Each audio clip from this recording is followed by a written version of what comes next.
Abakurikirana hafi bya politike bamaze kugaragaza impamvu igihugu cy'Ubushinwa cyangaga ko Nancy Pelosi ajya mu gihugu cya Taiwan.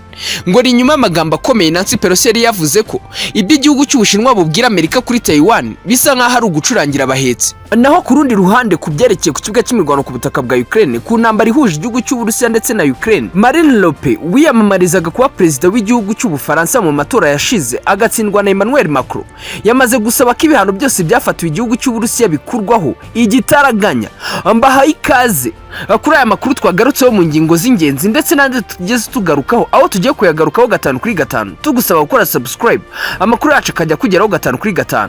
Nibyo abakurikirana hafi bya politike bamaze gushyira ukuri hanze kugaragaza imwe mu mpamvu nyamukuru igihugu cy'Ubushinwa cyatandamiye urugendo rwa Nancy Pelosi, perezida w'inteko ishinga amategeko muri Leta Zunze Ubumwe za Amerika, yiteguraga kuba yagirira muri Taiwan, n'ubundi bikaza kurangira rubaye. Ngo ni ijambo ry'umwihariko yari yavuze agira ati igihugu cy'Ubushinwa amagambo yose babwira Leta Zunze Ubumwe za Amerika kuri Taiwan ni ugucurangira abahetsi. Ibi Nancy Pelosi akaba yari yabitangaje mbere y'uko ahura na perezida w'iki gihugu cya Taiwan, Tsai Ing-wen, avuga ko igihugu cye kitazigera gicika intege mu guharanira demokarasi ku isi yose muri rusange.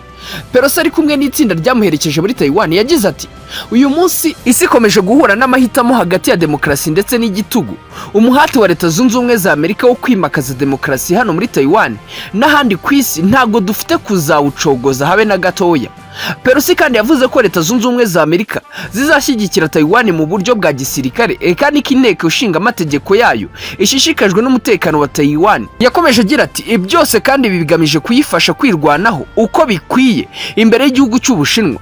Urugendo rwa Nancy Pelosi muri Taiwan rwazamuye umwuka mubi hagati y'Ubushinwa na Leta Zunze Ubumwe za Amerika, kuko n'umwe mu bayobozi bo mu rwego rwo hejuru wari ugeze muri Taiwan kuva mu myaka 25 ishize, nyuma y'uko New Rich wahageze mu 1997. Vice President wa Taiwan, Tsai Chi-chang, yashimiye Pelosi uburyo adahwema gushyigikira Taiwan, avuga ko bazahora bashyigikiye imbere ubusugire bw'iki gihugu ndetse n'umurongo wa demokarasi kuri iki gihugu. Yagize ati ibikorwa bya gisirikare ntabwo ari igisubizo gikwiye.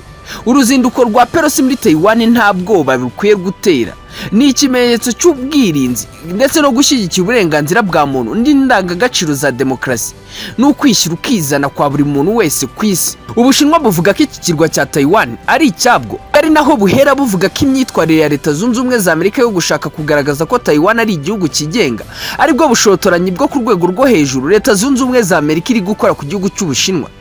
Taiwan ni ikirwa giherereye mu kilometero 160 uvuye ku nkombe z'Ubushinwa, ahagana mu majyepfo ashyira uburasirazuba bw'iki gihugu.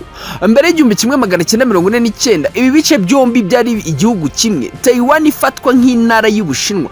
Nyuma y'uko Pelosi ageze muri Taiwan, Ubushinwa bwahise butangira imyitozo ikomeye mu isura yo guhungisha abantu inkongi, ndetse ahari amakuru ko hari indi myitozo bwatangiye mu minsi nishize mu mazi akikije Taiwan.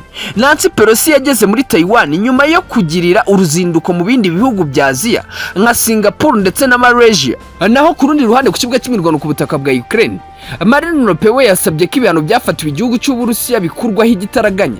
Marine Le Pen, umudepite uheruka kwiyamamariza kuyobora Ubufaransa ariko akaza gutsindwa mu matora na Emmanuel Macron, yahamagara leta gukuraho ibihano by'ubukungu byafatiwe igihugu cy'Uburusiya kuko ngo ntacyo bimaze. Mu kiganiro yagiranye n'itangazamakuru, Marine Le Pen utarigeze na rimwe ashyigikira ibihano by'ubukungu ku Burusiya yasabye ko byakurwaho kuko ngo ahubwo birimo gushegesha abanyaburayi ngo mu buryo bukomeye. Yagize ati nshaka ko ibi bihano bikurwaho, bitabaye ibyo Uburayi bwose burajya mu kuzima.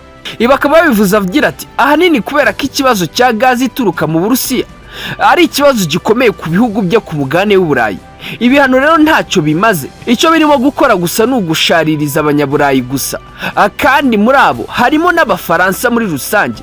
Kandi nkanjye rero intumwa ya rubanda nkwiye kubivuga nshize amanga. Pe yakomeje avuga ko umuntu utabasha kubona uko ubukungu bw'Uburusiya butigeze bukomwa mu nkokora n'ibihano byafashwe n'ibihugu byo ku mugabane w'Uburayi yaba afite ikibazo cyo mu mutwe. Yakomeje agira ati turi mu bibazo kubera ibihano kurenza uko Uburusiya bwaremerewe n'ibihano twabashyiriweho. Ibi rero Le Pen akaba yabitangajemo umuburo ndetse kandi ku bindi bihugu agira ati nimukanguke kuko iki kibazo ni ikibazo gikomeye.